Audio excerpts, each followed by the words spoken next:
This episode of the Danger Close podcast is brought to you by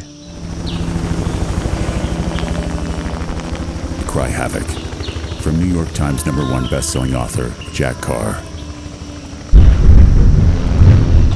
Cry Havoc, a Tom Reese thriller. Order now. It wasn't until I turned to the people around me that loved me the most and actually shared with them what I was going through that I began to heal. And I started to understand and recognize the power of the relationships that we have in our life. And if we can't turn to those people, then we have nothing.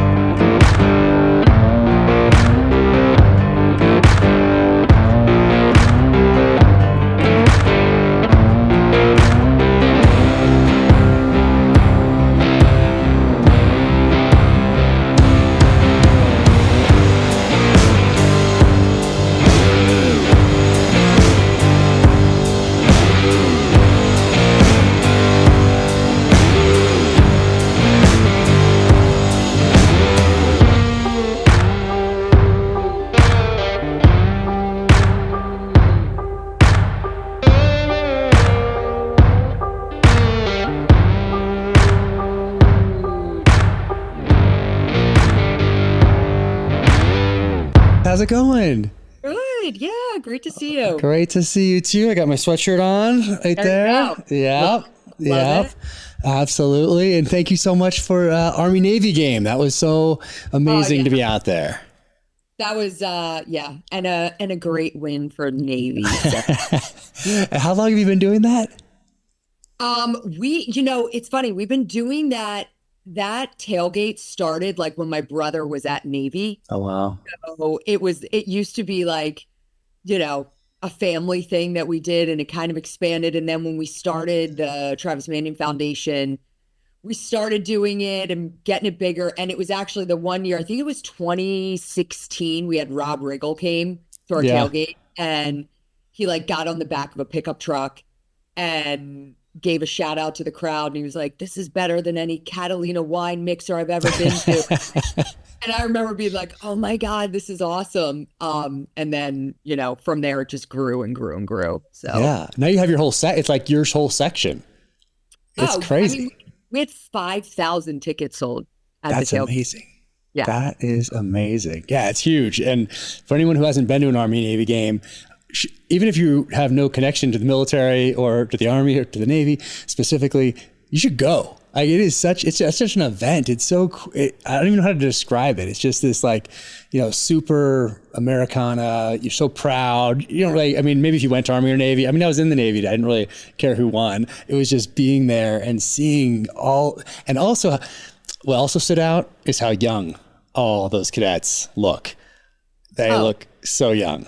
One of them is my 18-year-old daughter that marched on for the first time as a midshipman. Yeah. Wow. So, yeah. That is crazy. Oh my gosh. It's too wild. So this year's game was super special. Wow. That's amazing. Yeah. I encourage everybody to go. It's cool to watch on TV. I've seen it on TV before and you're like, "Oh, this is awesome. I'd love to go there one day." But then when you go, it's so special. It's such an amazing event. And yeah, thank you for inviting me out. It was so cool. Get to hang out a little bit. You're so busy there. You are so busy. In general, I've always looked at what you're doing and what you've built and been so amazed with how you've done it all and so impressed. And then to see you at work, doing your thing there was awesome. I was like, wow. I try to take a couple minutes to just soak it all in, but yeah, it's a work day for me, but it's a fun work day for sure. Yeah. Oh my goodness. Well, I don't even know how to start this really. I think maybe, because I want to talk to you about what you're doing now and the future of the organization and how things have morphed over the last decade plus now in that space. But I think we have to go back to your brother and just maybe some early memories of him and what it was like growing up in a military family together, and what you learned from moving around and it's just when you think about your brother, what first things come to mind? Yeah, so Travis and I were we were very close. We were born 15 months apart. I was the older sibling, and though I very much acted like the younger sibling, I always said I did a read lot. about that. I read about some of your antics in Yeah, here. So yeah. So, I think what made us exceptionally close as siblings was the fact that, in the first 11 years of our lives, we moved 13 times. wow. My dad was an active duty Marine, and so that's what you do. And that was super challenging for me growing up. I was not someone that like adapted very quickly to the change. I like resented it every time we had to move somewhere else. And Travis was kind of the person that kind of brought me back to like, it's all right, I'm here. We were just a year apart in school. We played on the same sports teams growing up. And so, I think about like my early childhood days, like I would have never made it through had it not been for him. And that just kind of continued through adolescence into high school. He was always really kind of setting the example for me. And that's, one of the things that I miss so much about him was he was kind of my guiding post where like I Mhm. went to him to like level set and be like, is this stupid? And most of the times he would be like, yes, it's very stupid. But he was my best friend. And you see a lot, he's become almost today kind of this mythical figure, right? When I hear people talk about him, they talk about Travis the Marine. And, a lot of the things that they talk about, including the last day of his life, like those were all very real things about him. And, he was an outstanding Marine. He was a warrior. He was a hero. But the things that I miss about Travis were, how funny he was and how he loved to have a good time. And I think about things like the Army Navy game. The last time many of Travis's friends saw him was at an Army Navy game in 2006, and a lot of those guys that he served in 1st Recon Battalion with were with me at the Army Navy game this year. And Yeah. so I think about a lot of those memories, and every time I'm at events like that, I think about, gosh, if he was still here, what would he be doing, and what would it look like? Yeah. And I read his Silver Star citation. And for those who don't know, he took the position of someone else who couldn't go out that day. So selflessly volunteers, goes out, puts himself in harm's way to save members of his unit. And it's just incredible reading about what he did, and then knowing the backstory of who he was as a person from this, and hearing you speak, and just knowing the work you do with the foundation. And it's and usually I read from books, when people come on, but I'm not going to do that because I'm going to hold it together on this. But everyone in this country needs to read these books, not just because of the story and your brother, but it's the story of sacrifice that is. It really puts in. I guess it puts it in terms of what the real sacrifice is, from decisions made at strategic levels, but what the real impact that those decisions have on real people, not just those going into harm's way at the tactical level, but the families of those people. And that is why I think every American needs to read both of these, because you won't get through it. You won't be dry-eyed, that's for sure. But it humanizes what happened in both Iraq and Afghanistan, and will really make you think through what it means to commit U.S. forces in harm's way.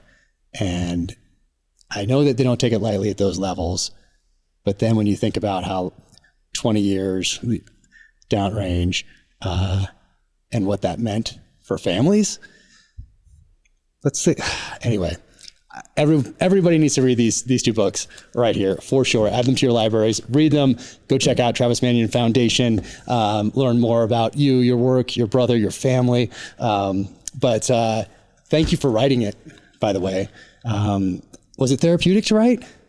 Or was it, it must have been very difficult. It was. I mean, my dad wrote Brothers Forever, and to share the story of Travis and his Naval Academy roommate Brendan Looney, and best friend, who was killed in Afghanistan 3 years after Travis. And he and Travis and Brendan are both buried side by side in Arlington.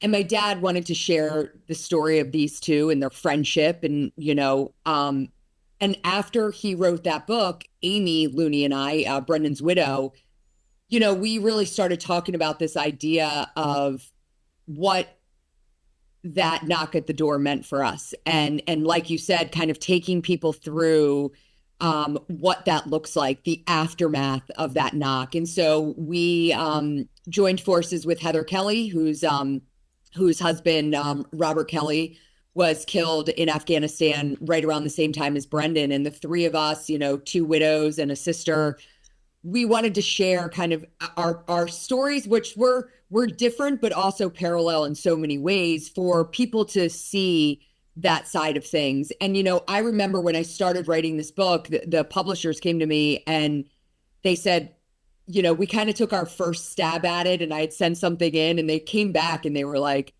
Ryan, in order for this book to be a success, like, you have to be vulnerable. And it was really this realization, because I feel like I was putting out what I would put out if I was talking in a speech about Travis and the loss. And so I started to open up about some real things in the book that made me very uncomfortable. But as I was putting them down on paper, it was very therapeutic for me. I cringe thinking that, a lot of people have read it now, but it's real, And so Amy and I always joke, because I turned to her and I said, Amy, like, we've got to show the ugly, because if we don't show the ugly, then this book is for nothing.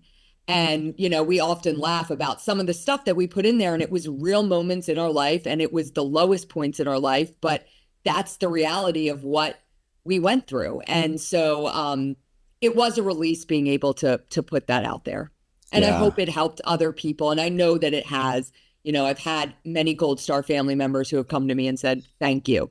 I thought I was the only one who was, letting my dog piss on the floor while I couldn't get off the couch. And we were like, no, that was us too. Don't worry about it, So it was good.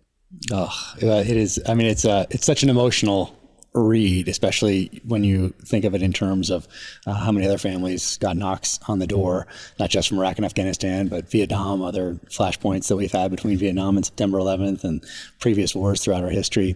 It really captures those feelings in a way that I haven't read them captured quite that way anywhere else. And I've done a lot of reading. Maybe it's just because I know you or whatever, and it's maybe more I don't know, but it's so emotional and it's so well done. And thank you for writing that. Introducing the BCM Stock Mod 3 and Marksman Risers. Built from years of real-world experience, the BCM Mod 3 stock is the next evolution in M4 accessories. Minimalist, snag-free, and just 6.4 ounces with double-walled H-beam construction for unmatched durability. Paired with the Mark III Marksman Risers in 0.5 and 0.8 inches. The Mod 3 offers total customization with 6 mounting positions and forward or reverse orientation. It delivers a consistent cheek weld for passive night vision or CQB. For high-ready weapons manipulation, it features a removable diamond textured butt pad, non-slip grip panels, and a quick adjust design with integrated sling attachment points. Plus, its patented internal latch system and ergonomic lever ensure rugged performance with tool-free installation. Proudly made in the USA, the BCM Mod 3 stock, built to outlast and outperform. Get yours now at BravoCompanyUSA.com. Tell me about the Manion family Christmas party. Are you still doing those? We do. Yeah, we do. So, this is a kind of a tradition growing up. It was always on Christmas Day. My dad is one of 10. I've got 40 first cousins, and Wow. My grandparents used to hold the Manion family Christmas party, and my uncle would dress up as Santa Claus. And I remember growing up, I thought I was the luckiest kid in the world because Santa came to my house on Christmas Day, or to my grandparents' house on Christmas Day, and brought presents that he forgot to give us, all my cousins. And, it's been kind of this tradition that my uncle took it over, and then my parents ended up taking it over. And it was, my brother left for his second deployment the day after Christmas in 2006. And so he was stationed in Pendleton. And so he was not here in Philadelphia, but my parents still had the party. And he was in California. We had the party here. And I remember my mom being so sad that night. It was just knowing that like her son was leaving the next morning. And I at the time had like just given birth to my first child. And so, was trying to have this joyous moment, because it's always a big deal when a new baby gets on Santa's lap on Christmas Day. So it was this real juxtaposition of like the sadness of Travis leaving again. And just coming back, we continued that even after, actually, I will say that the year after he died, we ended up at the movies on Christmas Day, because that was just a tough one for us. But today we had the Christmas party this year, and I think tradition's important. And I think for me, what I realize is like being able to continue these types of traditions for my family, like it holds a piece of him here, because it was something that he was a part of when he was living. And so, it's a cool family tradition. I encourage everyone to find an old heavyset uncle to dress up as Santa Claus on Christmas Day and head into the house with a sack full of Christmas presents. Oh my gosh. And I'm not going to ask you to go through all of this because it is so emotional, but I want everyone to go out there and add this book to the library, to their personal libraries, both of these books right here. Because it's such a heartfelt story and so powerful. Marine Corps Marathon. Take me. Did you do it once? How many times have you done it? I've done it 3 times. 3 times. I'm signed up for number 4 this year. Oh my goodness. Because it's the 50-year anniversary of the Marine Corps Marathon, 250th anniversary of the Navy and Marine Corps. Wow. So it's kind of a big year. I encourage everyone, if you're thinking about running a marathon, this is the year. Run Marine Corps Marathon. Yeah. That's the one to do. Okay. Has the training evolved over time, or how are you training up for these things? So when I ran the Marine Corps Marathon in 2007, actually my brother had called my dad 2 weeks prior to being killed. And he called my dad from Iraq and said, "Dad, I just signed up for the Marine Corps Marathon. Why don't you run it with me?" And my dad had previously run 2 or 3 times when he was, active duty in the Marine Corps.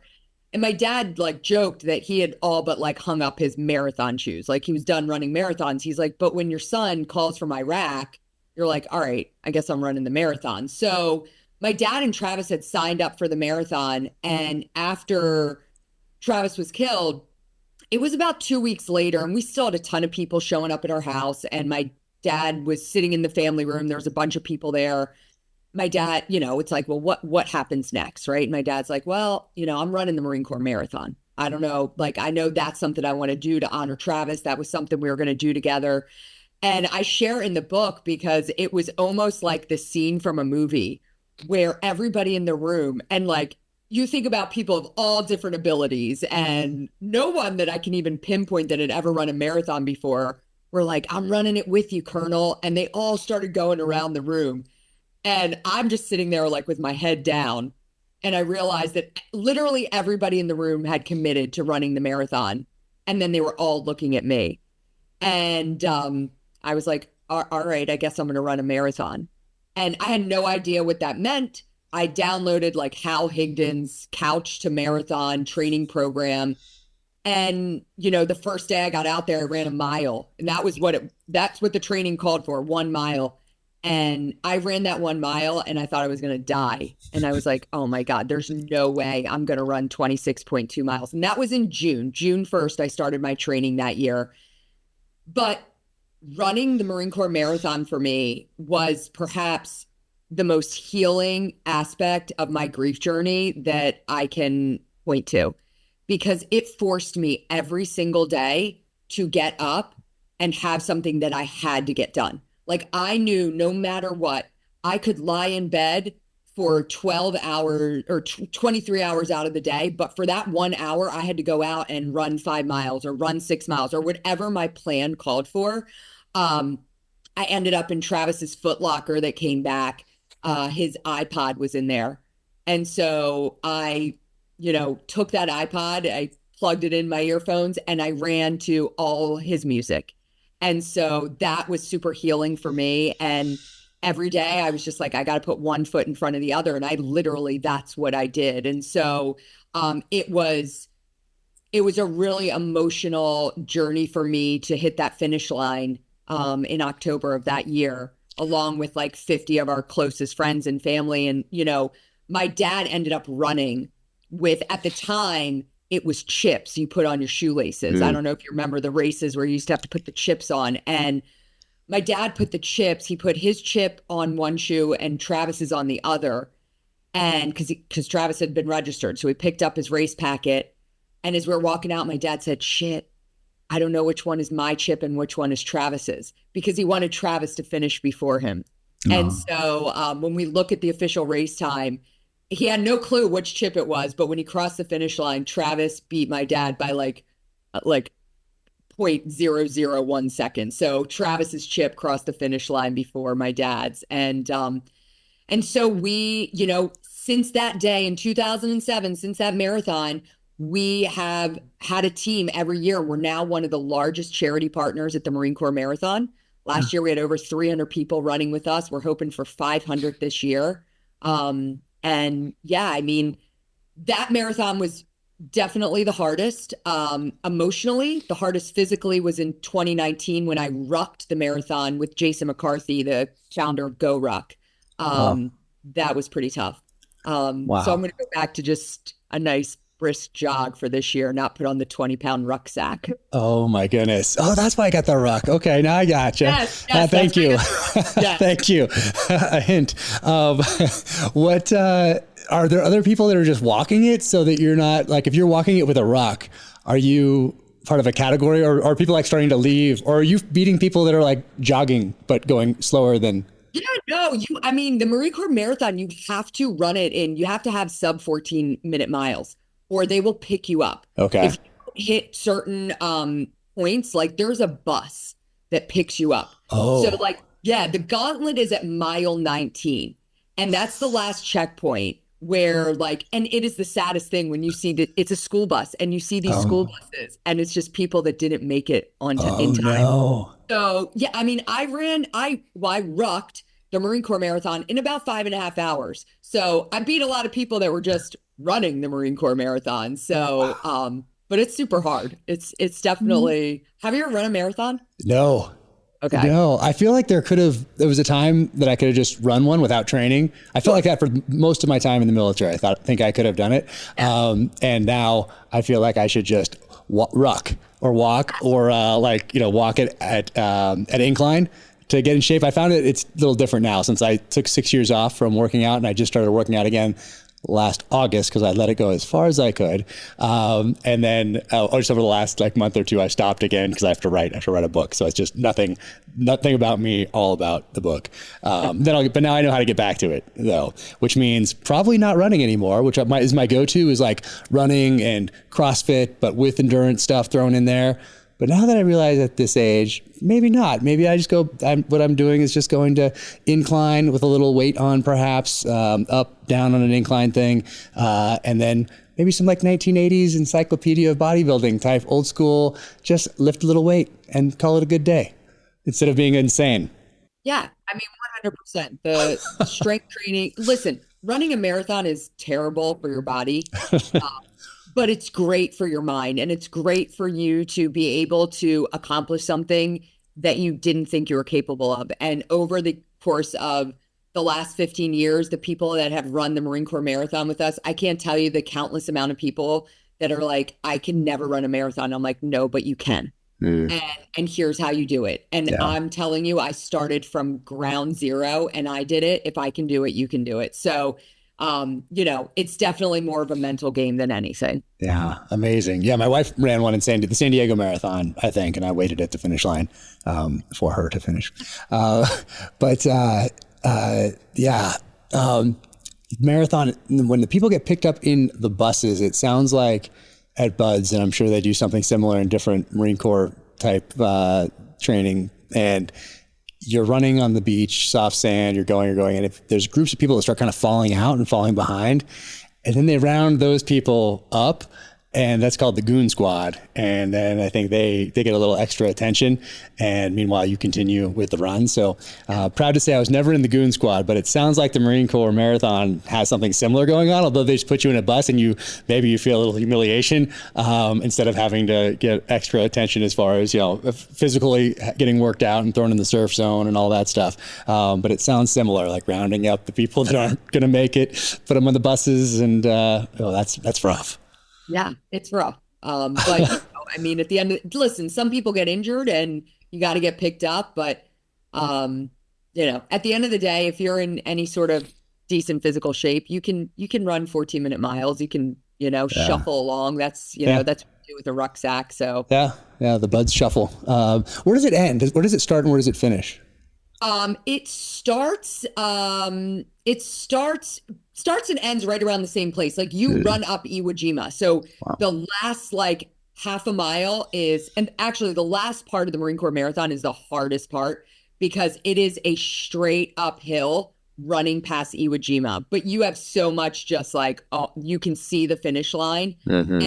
And it's a beautiful marathon. I mean, there's definitely some hills, but to experience DC in that way and run around all the monuments and, it's truly, again, I've never run another marathon. You hear people like Boston's the best, New York's the best, and I'm sure they're awesome. But if you have any sort of relation to the military community or just, pride for our country, running around our nation's capital and seeing it from that perspective, it's really cool. Oh, gosh, I'm gonna have to do this at some point, but I think rucking it's better. I think just shuffling along with the ruck, that sounds much better to me now these days than running, just trying to get a good time or something like that. So I might have to do that. My grandfather was a Marine, killed off Okinawa in 1945, and I was a Corsair pilot, which is the planes that had the gull wings that would fold up. So it was a TV show back then. I was watching it in syndication in the early 80s with my dad, called Black Sheep Squadron, about Pappy Boynton, Marine Corps Aviator Medal of Honor recipient in World War II. So that was our connection to that generation before there were foundations that most people knew about. Maybe there were some, but for that generation that came back from World War II and the generation that lost parents in World War II, you can just reach out and find someone like for my dad who served with his dad. Like, how are you going to do that? There's no Facebook. There's no way to kind of figure that stuff out. If you're just a kid who never even met his dad and you're curious about him, how are you going to connect with somebody? So it was just different back then. There weren't foundations. There weren't ways to connect. There wasn't any of that. So anyway, that's the Marine connection in our family. So I might have to ruck this thing at some point. In the book, you also talk about some lessons, and you talk about 3 different lessons. And the first one you talk about is what you don't know can't hurt you. And what do you mean by that? Well, again, I realize that, that advice is usually given sarcastically. But, one of the things I talked about, and I really equated it kind of back to the marathon, it is this idea of sometimes you just have to jump in, right? You just have to have a little bit of this fearless ignorance and just say yes, without thinking of all the things that can go wrong. Because sometimes I think we can get caught up in our mind of in decision-making processes, and listen, making sound decisions and weighing things is good. But for me at the time, I needed a little bit of that, what I call fearless ignorance, where I just had to dive in and take things as they were. If you had talked to me about when I said yes to running that marathon, if you had talked to me about the physical and emotional pain that it was going to take over the course of those 6 months to cross the finish line, I had weighed all those out. If I had done a little Google search on what running a marathon entailed, I probably would have been I don't really think this is for me. I'm going to try and find something else. So it's a little bit, I think sometimes we're so programmed to like do these like risk assessments on every single decision that we make that, you know, we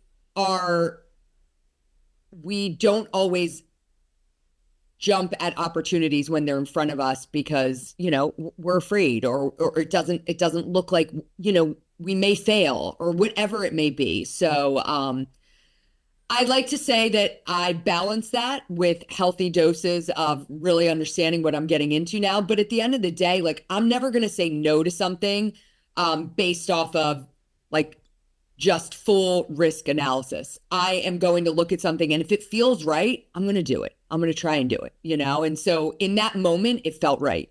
And I stayed away from all the things that could get in my head about why I shouldn't be doing this. And, you know, and other choices I've made over the course of the years following that as well. Yeah, you can always talk yourself out of anything, it seems like, especially when answers are a internet search away. Like you can find a reason not to do something with any search, obviously. So I like that, diving in, you know, it's, and also, you know, you can study how to do something forever. Like you could have gone online and checked out the training for a marathon and been like, all right, okay, well, I'll wait till the next one because I'm going to do this, and this. I'm really going to be prepared. I'll be more prepared going into the next one or whatever it is. Like you can over prepare because now there's information everywhere and it doesn't end. And so you can just research how to do something forever and never actually do it. So right. That's something as well. With all my books, I start with a theme, with a premise, and for The Devil's Hand, it was really about what the enemy has learned by watching us at that time on the field of battle for about 20 years. So I'm starting to write this in early 2020. COVID-19 hits. Enemy is certainly learning something from our response to COVID. Then we hit a summer of civil unrest. Enemy once again is looking at that. They're drawing lessons. And then moving a very contentious election cycle. Enemy's learning from that as well. So all of those very current events got woven into the novel. In The Devil's Hand, Reese is carrying the SIG P365 XL. In this chapter, Reese is meeting with the Secret Service in advance of meeting the president. Sorry, I have to ask, are you armed? Pistol and blade, Reese said. I'll have to ask you to transfer them to your bag and leave it with us. You'll be meeting the president alone. Normally being disarmed made Reese extremely nervous, but this was anything but a normal situation. Of course, Reese responded, removing his holster and weapon from the appendix carry position. He wanted to ask additional questions, but held his tongue. Is that the XL? Sharp asked, admiring Reese's choice of weapon. Yeah, I've been running it for a few months with the red dot, and I have to say, I'm a fan. I've had my eye on one, but the missus thinks I have too many already. I've refrained from telling her she has a closet full of shoes that cost more and all look the same. Wise man, Reese acknowledged as he unclipped the Amtac Northman blade from his pocket. And this is the SIG P365 XL. This is the one that came out around the time that I was writing the book, right there with a red dot optic. And I haven't put enough time on the red dot optic myself to have one of these be my daily carry. I still like the old irons just because I have so much time on the irons. But as I was writing this book, my intent was to put a little more time on the range with the red dot. That hasn't happened yet because I continue to write books. If I was to write this again, would he still carry the XL? There's so many more options out there now than there were when I wrote this. And you can go to the SIG custom shop, build your own, or you can just pick any 365 that you want. So the XL is an option. This is the one that I carry pretty much every day right here. And this is just the regular P365. There it is, right there. Super compact. Absolutely love this pistol. Or you can go for something a little different. You can go to the Custom Works shop on the SIG website and get something like this. And this is one where you choose the grip mod, you choose the barrel, the slide, the magazine, the optic. So that would have been an option for James Reese, or something like this. And this is the X Macro, P365 X Macro. And this thing,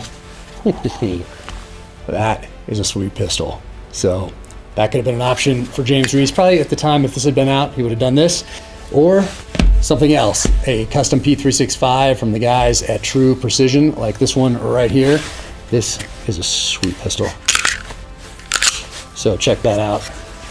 True Precision, that would have been an option. But I really like light rifles for some reason and heavy pistols. And this is the Legion P365. And this, that is a solid pistol. That is heavier right there than the others. And for me, I do love the heavy pistol. And then another one, you said, embrace your support system. Yeah, I mean, I think for me, I have a tendency to be very like closed off emotionally in terms of like opening up and sharing how I feel. It's still something that I struggle with to this day. But I went through a lot of ups and downs with my mental health after I lost my brother. And then, after I lost my brother, 3 years later, we lost Brendan. And then 2 years after that, my mom died of cancer. And so in the course of 5 years, I had lost 3 people that were really close to me. And my mental health took a big hit. And for a long time, I held it all in. And until it became debilitating.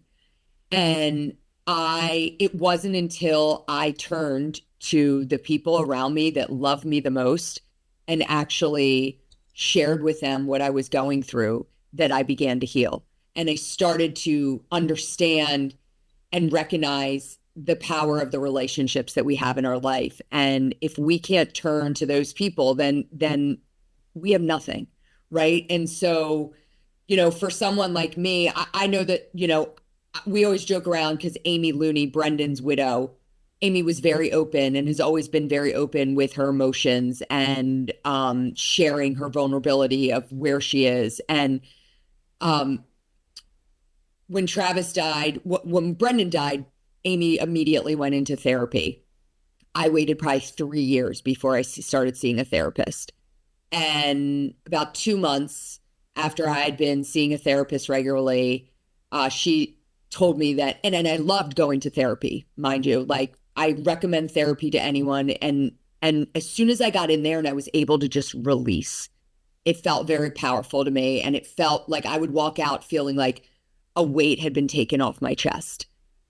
About 2 months after I was with the therapist, she said, I'm ready to give you a formal diagnosis. You have a very severe case of post-traumatic stress. And I was so mad. And I left that session and I was like, I'm never going back there again. Because in my mind, I was just going to talk to someone. And that in itself felt good. I had no idea that she was like the whole time analyzing me for this diagnosis. And I also felt like really unworthy to get this diagnosis because, PTS was something that was afflicting our service members. And I was like, well, why, I wasn't in combat. Why am I being diagnosed with PTSD? And so I remember calling Amy and I called her up and I said, you're never going to believe this. I just got diagnosed with post-traumatic stress. And she's like, Ryan, I was diagnosed with that like 3 years ago. And she made it so, she like normalized it for me in a way that I was so embarrassed to tell her. And when I let it out again, it was this release of like, yeah, of course we have post-traumatic stress. Like we lost our loved ones in the most tragic way possible. Like you didn't think you had that. And so again, it was little moments like that in the beginning, in the first several years after losing Travis, that I realized that I had to lean on my support system of those around me that loved me and cared for me. And if I was closed off to sharing with them where I was, then I was doing nothing to help myself. Wow. And then finally you say, don't wait. Yeah. I look at all of the things that I have done since 2007. And there are so many of them that I wish I would have had my brother here to do them with him.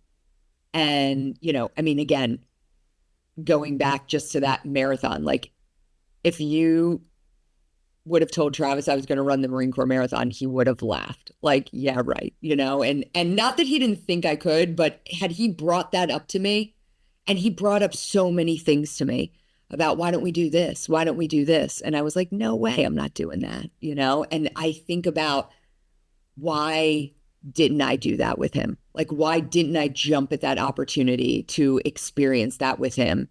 And so, tragedy has a way of showing you just how finite and quick life can be. And so for me, I never want to miss out on an opportunity with my family and friends to say, I wish I would have done that when they were here.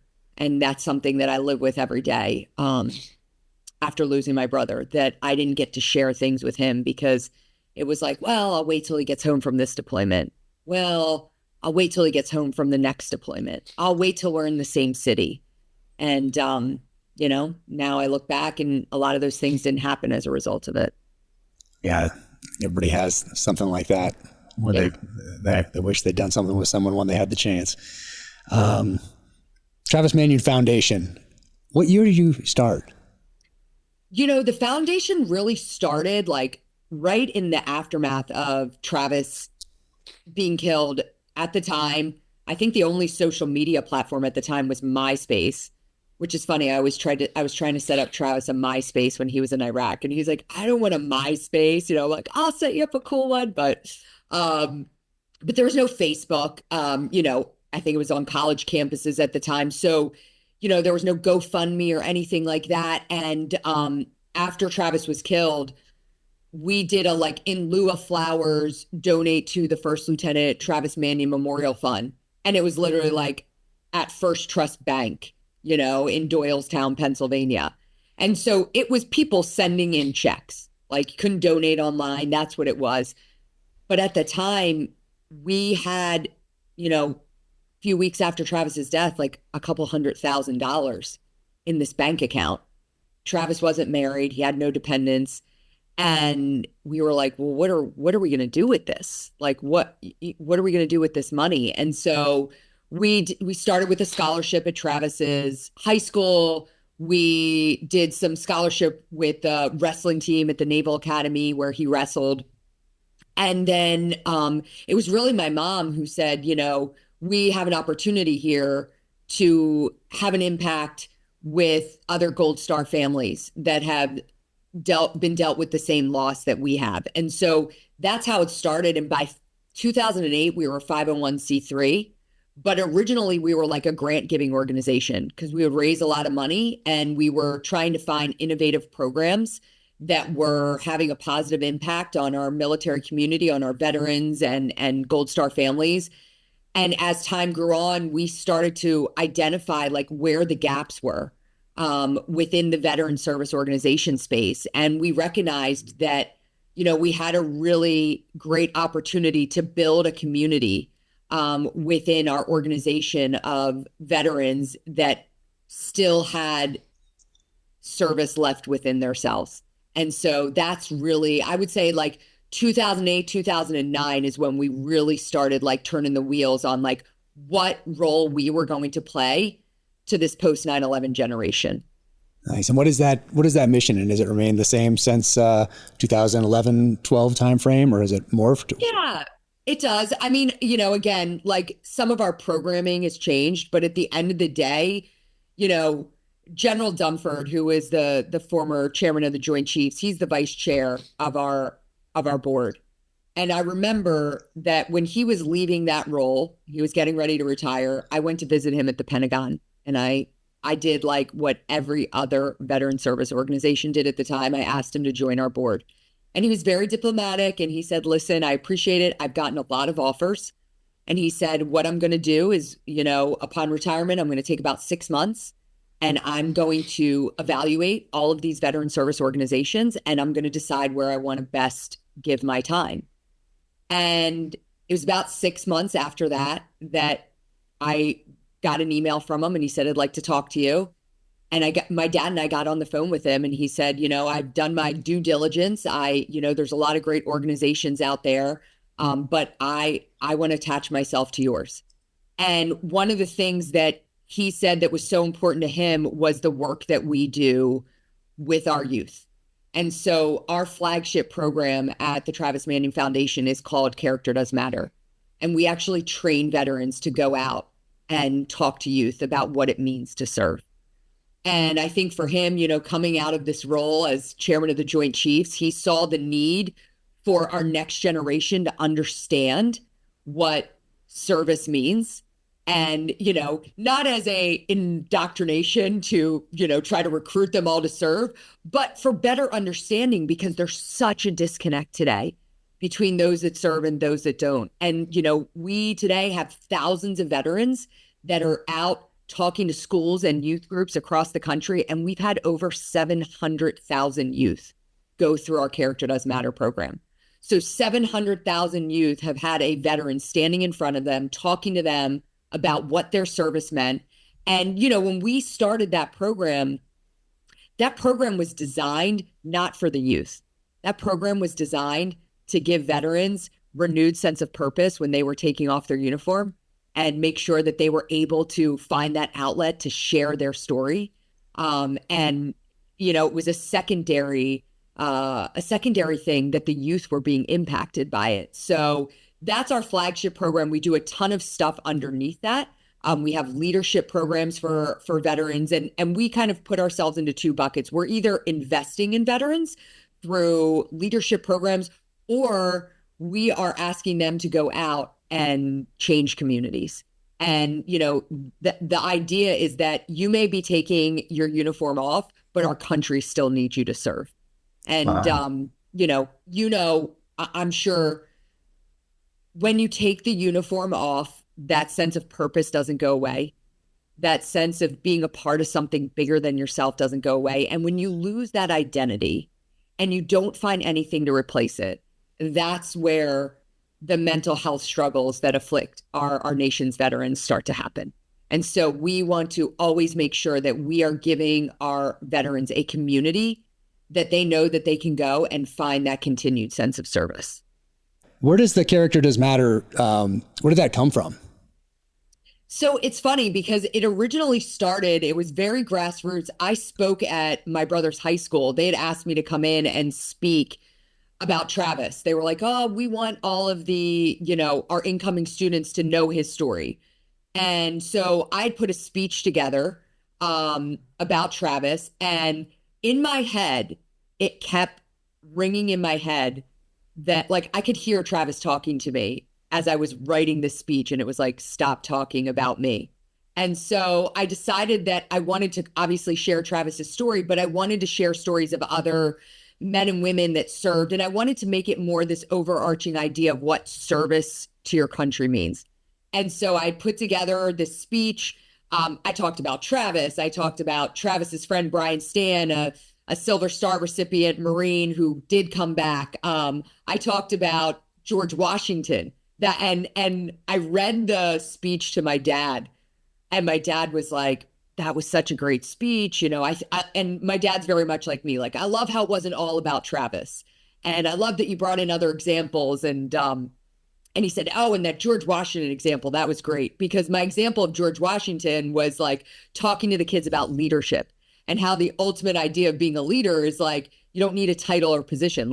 George Washington stepped back to let others lead. He retired to Mount Vernon. And so I give this speech at the high school, and the principal came up to me afterwards and he said, I think this message resonates beyond the walls of this school. Would you be okay if I mentioned it to other schools? And I was like, I loved it. I felt so awesome being able to talk about Travis. And it was again, super healing for me.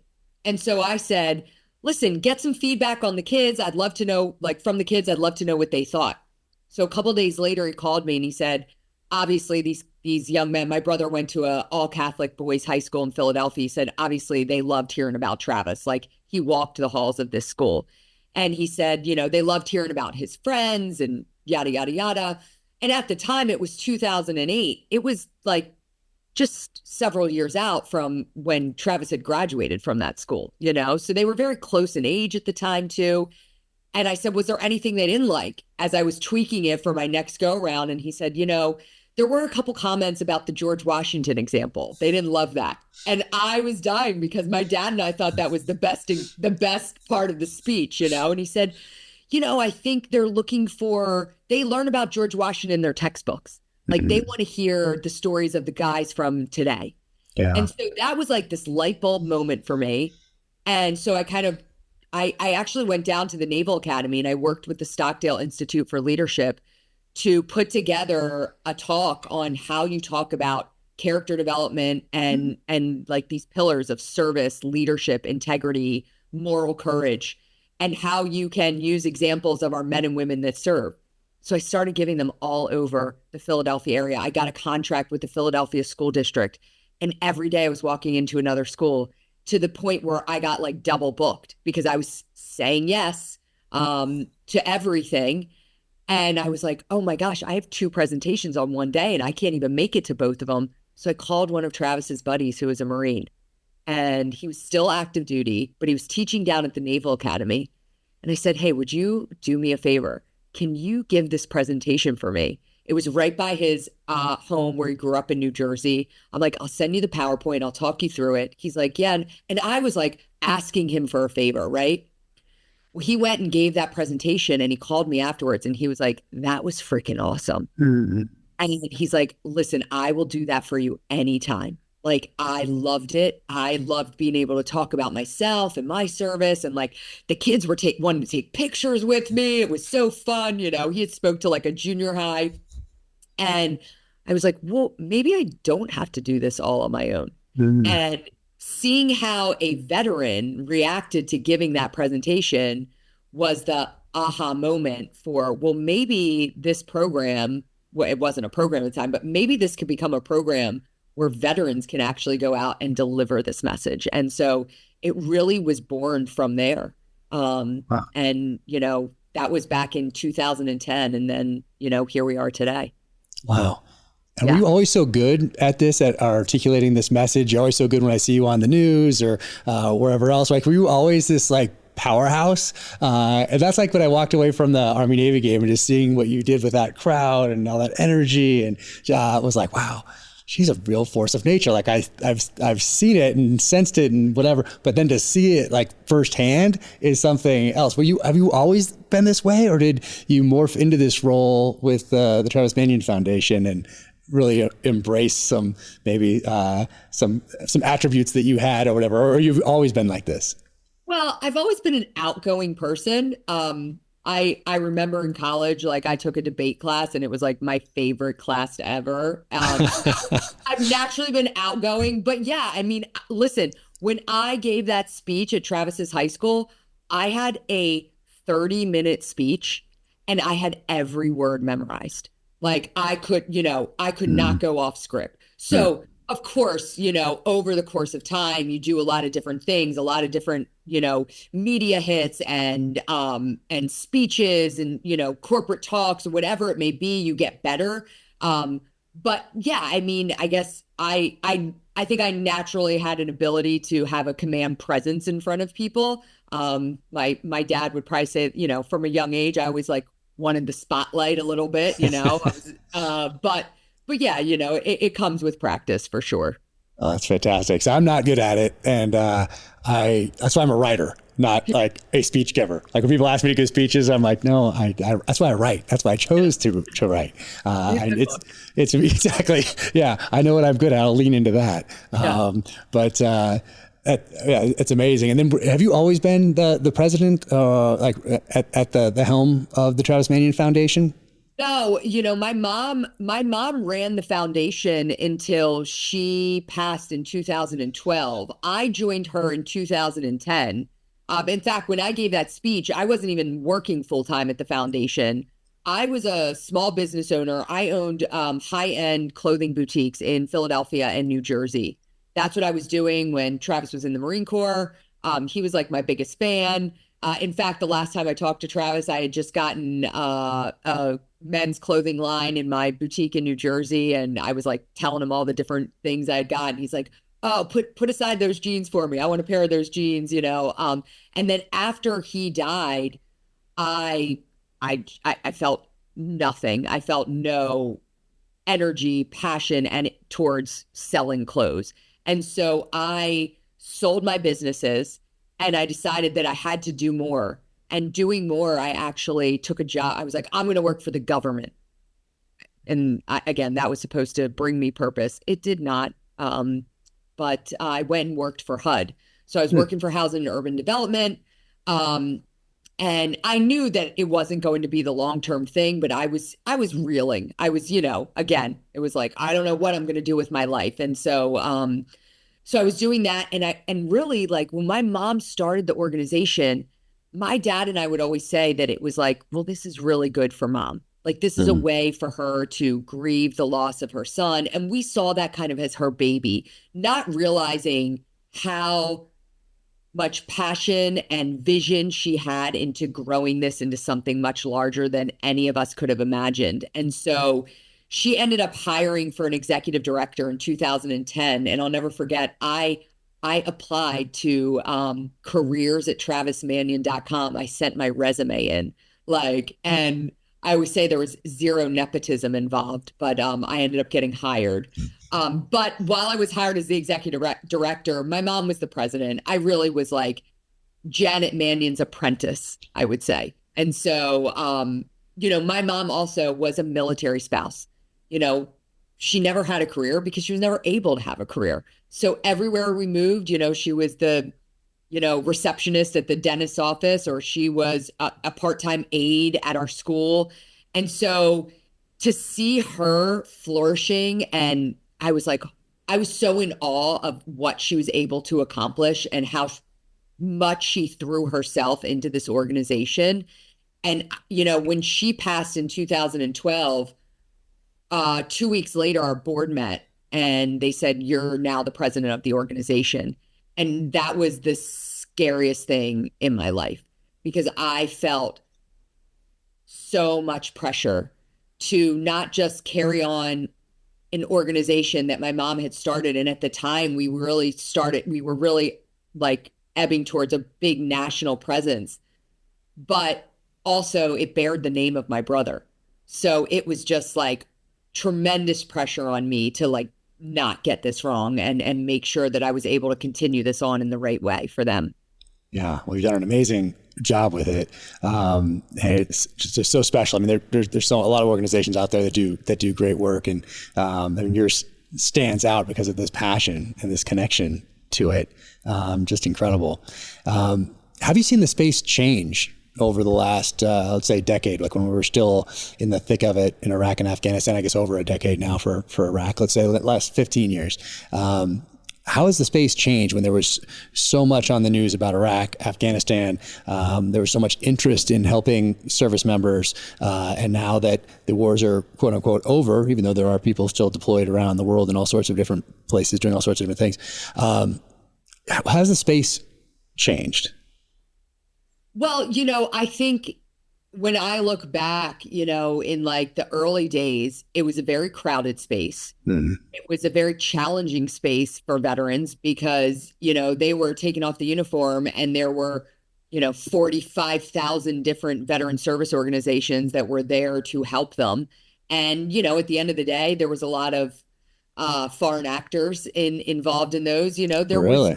Yeah, sure. There were lots of scam artists out there. It was very easy to get 501c3 status, and you could just and there was a lot of people that were taking advantage of the situation.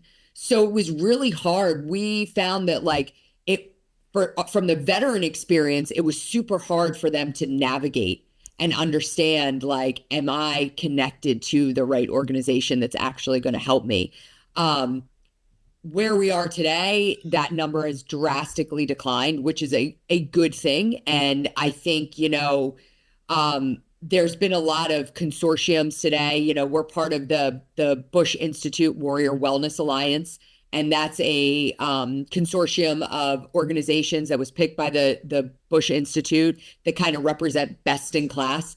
And there's other groups like this where now you can, as a veteran, you can kind of peel through the layers, because there's still, again, there's in every nonprofit industry. There's kind of the scammy nonprofits out there, but I think it's easier access for veterans today, which is super important.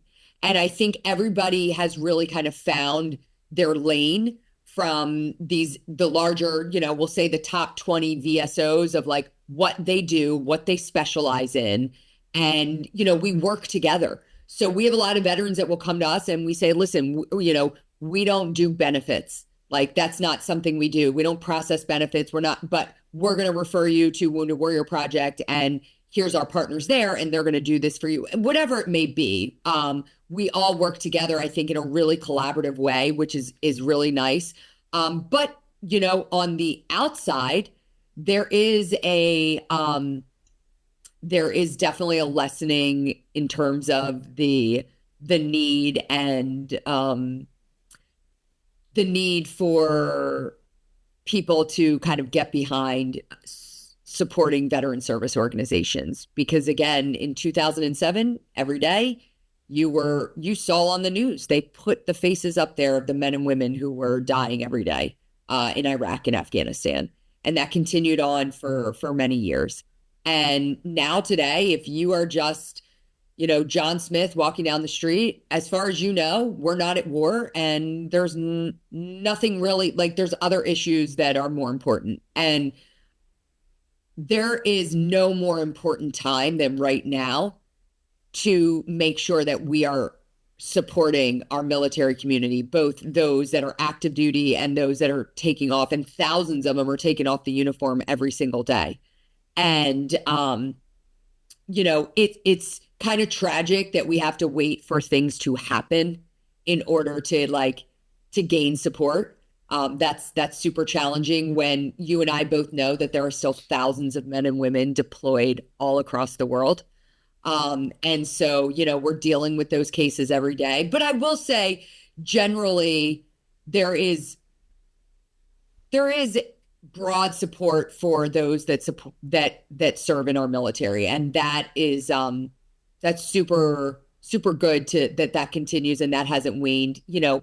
I can't help but think, and I know you do a ton with is it the Best Defense Foundation? Yeah.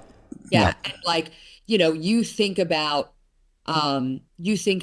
veterans of our past, and most especially our Vietnam veterans, and like how they were welcomed home. And I can't imagine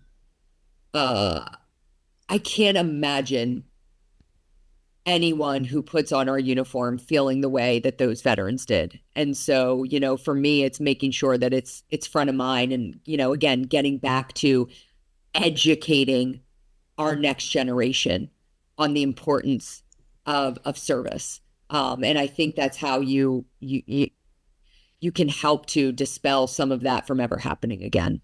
Oh yeah, no doubt about it. The next generation is what it's all about. All the decisions we make today really aren't for us; it's for them. How do you have fundraisers throughout the year, or different per quarter? What does your year look like at Travis Manion Foundation? How do you raise most of your funds for these programs? Yeah, I mean, we have great corporate support. Under Armour is our largest corporate partner, and they've been with us for many, many years now. So we're really proud of our partnership with them. And we have great corporate support across the board. We have really fantastic individual support from individual donors that have, believed in our mission from the beginning. And then, we run a lot of fundraisers throughout the year, which are always a great way. Our largest, I say fundraiser, but I'll preface it with, it's a terrible way to raise money because it's logistically super challenging. But we have a 5K race series. It's called the 9/11 Heroes Run. And in the month of September, we execute about 90 5Ks across the world. 90? Yeah, 90 5Ks. We had 60,000 participants last year come out. Wow. And so, again, we raise a lot of money. But more than that, we galvanize communities to come together and remember and honor our men and women, and first responders every year around September 11th. So that in itself is even more important than the dollars we bring in. Wow, that's amazing. And it's TravisManionFoundation.org, is that right? Is it? I think it's just Travis Manion Just just travismanion.org. Okay. Yeah. And everybody can go there and check all these things out. That's a lot of races. That's amazing. And I know you're not going to say it, but I have to ask you about all these different awards, because I was looking at this. I'm like, oh my goodness, this is like amazing. The 2018 Bush Institute inaugural stand to class, 2017 honor graduate of the United States Naval Academy. I don't know how many honorary graduates there are. I'd never even heard of an honor graduate before of the Naval Academy. You hear of like honorary doctorates they give to somebody, you know, an actor or something like that, but I'd never heard of that before. 2015 President's Lifetime Achievement Award for Volunteer Service. I mean, these are amazing. And there's a bunch of other ones on here as well. But when you started to receive this recognition, how would you feel like? Because those are some pretty big deals.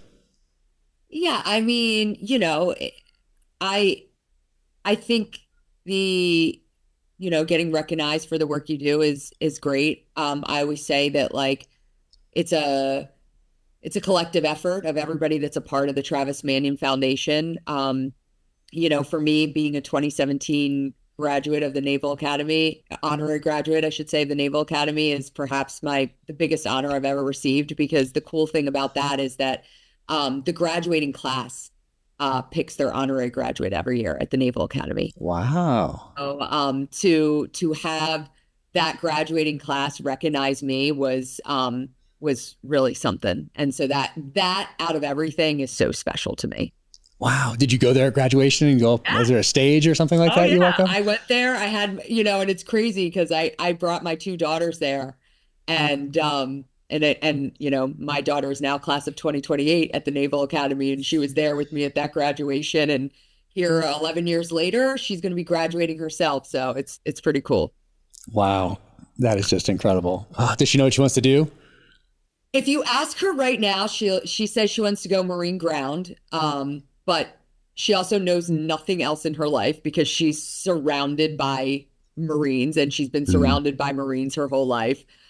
So, we always say to her, like, you've got 4 years, test out. The cool thing they do in the summer after plebe year. So at the end of this year, in a few months, she'll do what's called Prochimid, and it's month-long training where they experience everything. So it's like a week of Marine, I guess it's like a mini Leatherneck.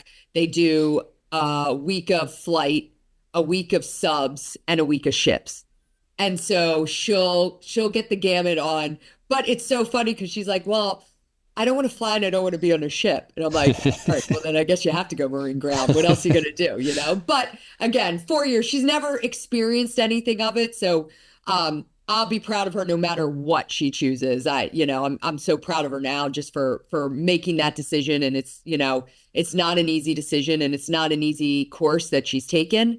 And so, obviously tremendously proud as a parent, to have her make that decision to head into the military.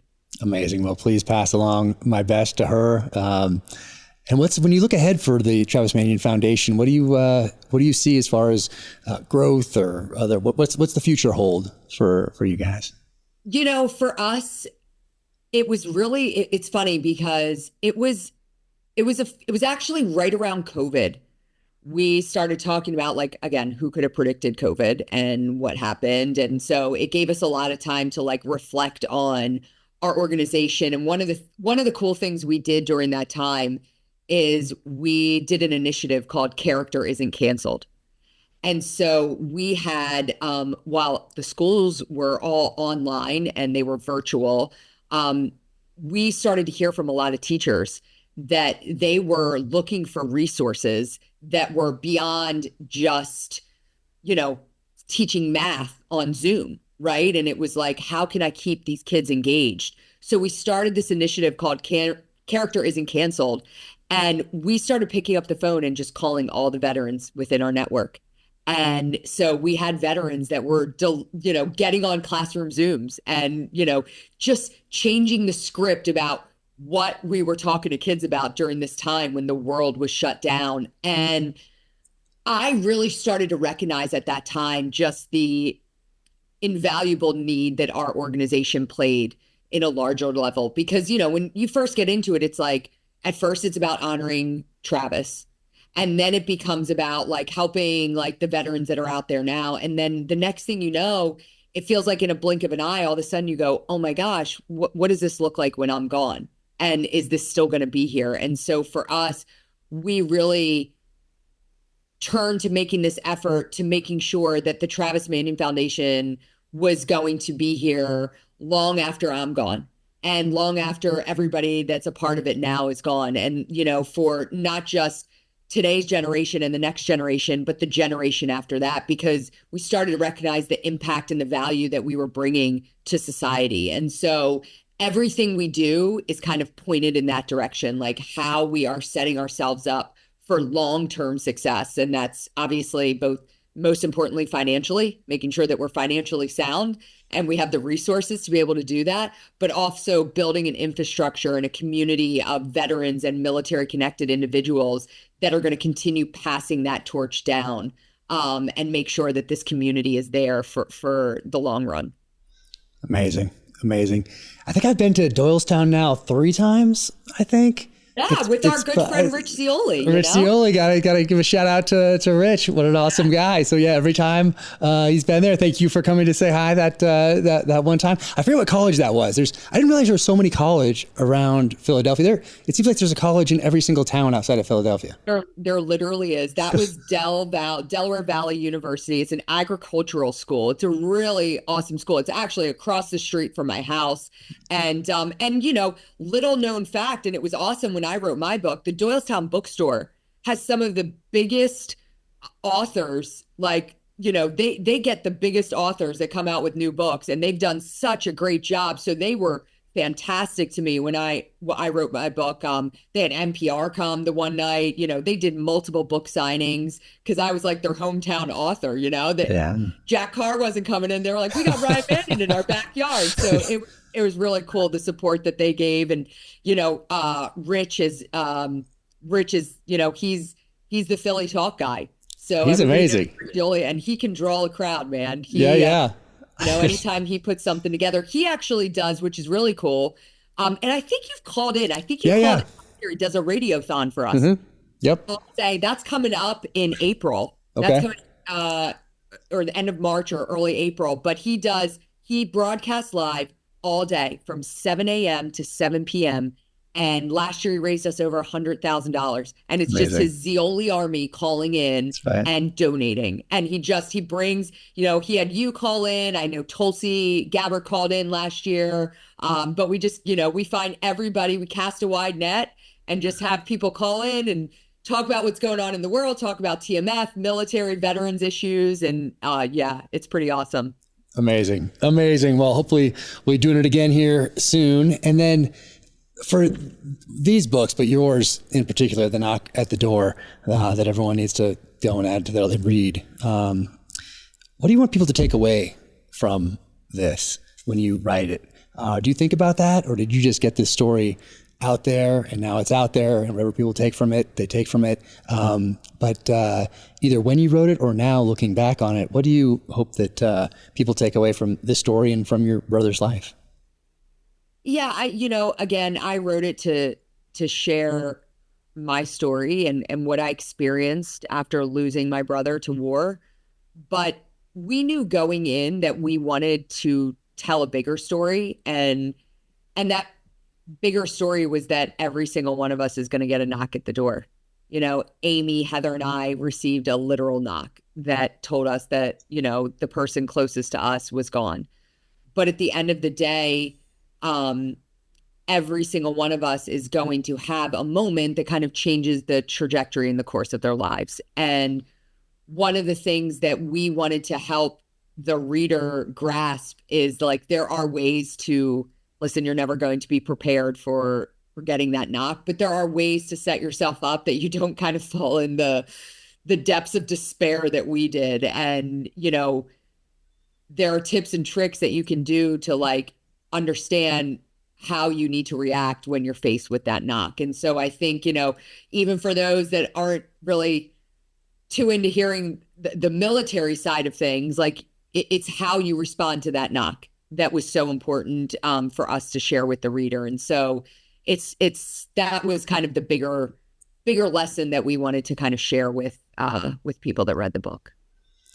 Amazing. Well, thank you for writing that. I know how difficult it must have been and how difficult it is to talk about it. And also thank you for all you do now for veterans and the impact that you're having, the impact that Travis is having and will continue to have well into the future. Sincerely appreciate all you do, your energy, your friendship, and hopefully I'll be seeing you again here before too long. Yeah, maybe at the Marine Corps Marathon in October. Oh man, you just look behind you, and that'll be. I'll be bringing up there. I'll be on rear security. Thank you so much, and and like I always say to you, I appreciate what you do. Again, I know your shows are fictional, your stories are fictional, but like as much as we can share stories of the military with our population, it's important, and so. Totally appreciate everything you continue to do in that respect. And you write a damn good book too. So. Oh, I appreciate that. Thank you. I got another one to do right now that's very late. So, hey, thanks so much. And I'll see you soon. Thank you. Take care. Thanks so much. This episode of the Danger Close podcast is brought to you by Cry Havoc. From New York Times #1 bestselling author, Jack Carr. Cry Havoc, a Tom Reese thriller. Order now. Watch a Cry Havoc teaser here or watch another episode of the podcast here.